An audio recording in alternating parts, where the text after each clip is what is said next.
Bitcoin SV is a chain that we believe represents the original Bitcoin protocol and design. It needed to have a software implementation. Originally, Bitcoin SV started not as its own chain, but a competing software or technical roadmap for the Bitcoin Cash network. And we asked miners essentially to vote during the hash floor as to which technical roadmap to follow. Do you want to follow Bitcoin ABCs, which we think is totally changing what Bitcoin is and is no longer Bitcoin? Or do you want to follow Bitcoin SV, which is restoring the original Bitcoin?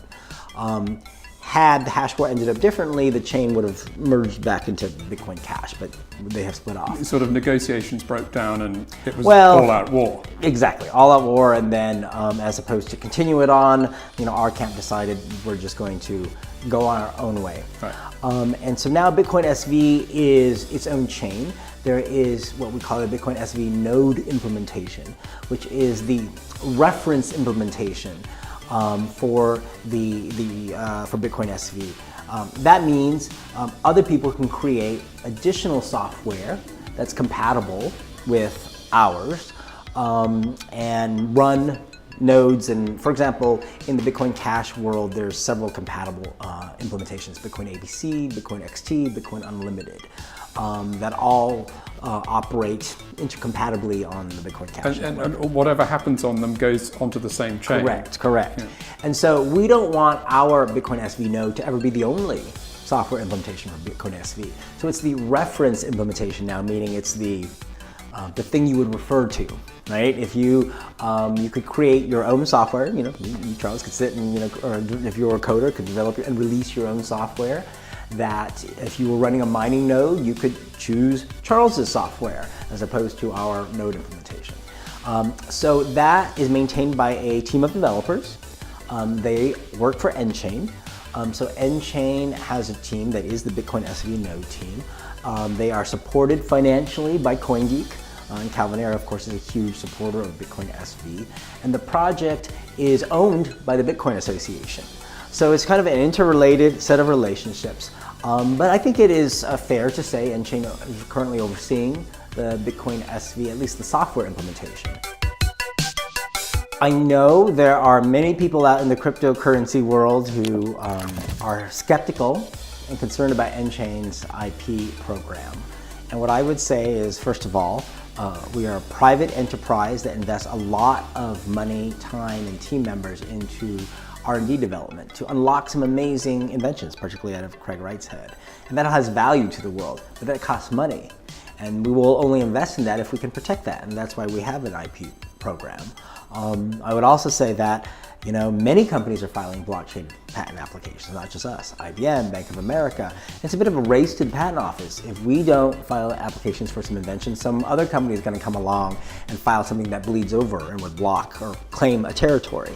And I think it's better for a company like Nchain, which is so dedicated to the mission of Bitcoin, to be the patent holders as opposed to, they're not necessarily nefarious. I have nothing bad to say about other big companies getting blockchain patent applications, but they're doing it for a very commercial purposes that are just about their business. We are doing work to try and grow an entire Bitcoin ecosystem. And so there's a couple of ways we can use our patent program to help that. One is we have said publicly that we will make available a number of Nchain IP assets for free usage on our preferred blockchain, which is Bitcoin SV now, the original Bitcoin. And so that is a way for us to use our resources and effort to entice companies to build on the Bitcoin SV blockchain, because then you can use some of our great IP assets and tools and inventions for free.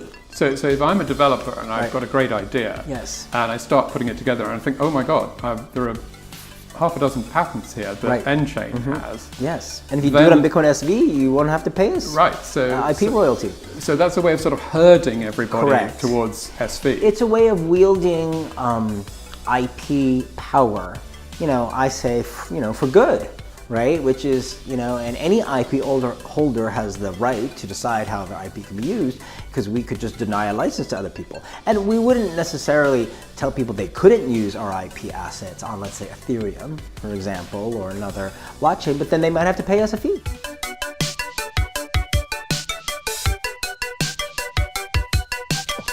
You see a lot of blockchain, quote, projects out there, right, by private companies. Let me say, first of all, most of them are not truly blockchain projects, right? Or they're not true blockchains, excuse me, where a lot of them are just ICOs, tokens done on, let's say, Ethereum, or now EOS, people are looking at doing it on that. The people who are trying to start new actual blockchain projects, a lot of them aren't true blockchains. If they're like the permissioned ones or private ones, let's say, you know, I'm IBM and I'm going to create my own blockchain. But essentially, if it's all maintained by one company, that's not really a blockchain, right? The idea of the Bitcoin blockchain, the original one, was that you create a system where no one company maintains the ledger, right, and is in charge of giving permission to people whether you can access this ledger or not, and it's all maintained by these mining nodes decentralized around the world. So when a company comes along and says, oh, I've got a new blockchain project, and if they are the only ones who get to tell you whether you get to act on that blockchain, and they control the permission to it, and they are the only ones who run the mining nodes on it, that's not really a blockchain. But from their point it's like of view, a private database. Right. It's just distributed servers around the world. Yes, but from their point of view, it's quite good because they don't need to worry about getting muddled up with anybody else's stuff. Well, they you know, companies like that for control, and I know that from my career as a lawyer in the corporate space, where most companies want to maintain control as much as possible over things. But that removes many of the benefits of a true blockchain, right? Meaning, for example, that the blockchain is robust and can grow and scale big, because you know, some companies don't have the capacity to make the blockchain scale as big. It means there's a central point of attack. It means that the blockchain is not necessarily transparent and auditable, so that anyone can access it to confirm whether data is true or not. You need, let's say, X company's permission, and then X company could change the data, right, in the blockchain, just like a bank could change an entry in its own record-keeping books and ledger. And this is where it creates, you know, this is why we believe the Bitcoin blockchain is the thing that most supports honesty and transparency. So you don't have an Enron financial fraud situation, you know, because someone can change the records. I mean, it seems like what your idea of a blockchain is that it has to have a sort of public and social side absolutely. to it. Yes, and the public part is critical because it means you don't put all forms of data on a blockchain, but the fact that it's public and anyone can access it and anyone can view it, it means that anyone can check to verify and trust that the data recorded on it once it's been added to the blockchain is correct and can't be changed later. And that opens up a world of business uses.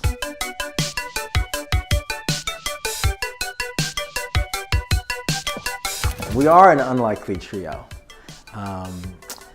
Calvin, Craig, and Jimmy, because we're very different personalities. You know, and if you look at the roles we each play, it's a sign, though, that each of us recognizes, and this is what I think really smart people, even if they are good and successful at things, recognize, is that we're all not great at everything. And we need people who are talented or resourced in other areas to help us. So Craig, of course, is a technical, scientific, economic, everything, you know, genius and studier of all things, is our technical visionary. Calvin is obviously successful from the online gaming world, a risk taker, right, which is important, and someone who's willing to back what he says financially. So he, in addition to, you know, others back financially a lot of what we do in the Bitcoin SV world. He's also a master of media, you know, which is important because Craig's not as good at that, right? He's getting better at communication. And then I play such an interesting role with them and others, which is, you know, I was an IP and digital tech lawyer, so people think, you know, I come at this from a legal background. And I do to a certain extent, but that's not the reason I'm here, right? I play the role where I'm good at figuring out what Craig means, where he's, you know, less clear about things. I have a very business and corporate friendly background and experience. I'm also, you know, good at media and communication. but I act very much as often the interface in translating a lot of what we need to do into the way the ordinary person and business executive can do.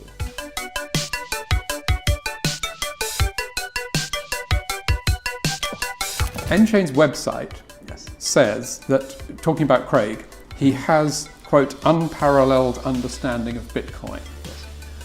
What is your personal and Nchain's corporate view on Craig being Satoshi?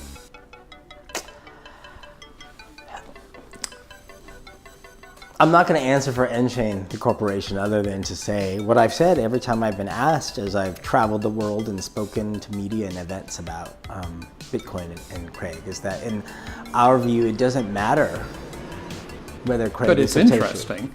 It's an interesting question to ask, but it just shouldn't matter whether he is or isn't Satoshi Nakomoto or was involved in the creation of Bitcoin. We ask people to look at what he says, what he's trying to fight for, which has always been about an original vision of Bitcoin, the work that we do, and decide that that is the place to build. What we don't want, and Craig's very clear about this too, is like he doesn't want people following him just because they believe he's something or not something, right? But what do you think? I think that Dr. Craig S. Wright is one of the, and as someone who works with him very closely and spends a lot of time with him, I think he is one of the most unparalleled minds working in Bitcoin. He has the most powerful vision for what Bitcoin can do that other people, and I talk to a lot of people in Bitcoin, don't even realize. He has an understanding of the Bitcoin protocol. I can tell from just our meetings with our developers and him and others. He has an understanding of it that is beyond anyone I've ever seen. I think he's misunderstood by many others, including people who choose to misunderstand him. And I think that it's very clear he was working at the very beginning of Bitcoin. And from that, people can draw whatever conclusions they want.